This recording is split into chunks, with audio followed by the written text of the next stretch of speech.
Hello. Hello sir, नमस्कार। भाई अरे नहीं बात करे, इंग्लिश में बात कर। Hello. Hello. Yes yes sir. आपका बाइक का हफ्ता आया, आपने भरा नहीं है। यस यस सर ब्रदर बेवकूफ। आपकी तारीख नोट हो रही है, फिर भी आप हफ्ता नहीं भर रहे हो। यस यस सर ब्रदर बेवकूफ उल्लू का पट्टा। आप क्या बोल रहे हो सर?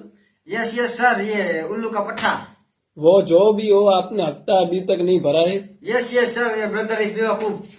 आपकी तारीख नोट हो रही है, आप क्या करोगे सर? क्या बोलना चाह रहे हैं आप? फिर से यस बोलेंगे? यस सर ब्रदर बाइक कर लीजिएगा। वो नहीं सर, आप पहले मेरे से सही से बात कीजिए। यस यस सर यार ब्रदर बेवकूफ है। आपका बाइक का हफ्ता भरना है कि हम गाड़ी ले जाए? ब्रदर वो सब कुछ कर दो। तो हम गाड़ी लेने कल आ रहे हैं। वो ब्रदर जानता। उसको फोन दो, वरना हम गाड़ी लेके आएंगे। ब्रदर बेवकूफ।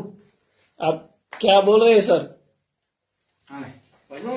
कहाँ है भाई गाड़ी वाला हफ्ता भरा था। हफ्ता भरा गया गाड़ी एकदम लोन कम्प्लीट થઈ ગઈ મેં વાત કરી લીધી ना छुट्टी क्या दी? ઓહો ए, રાખો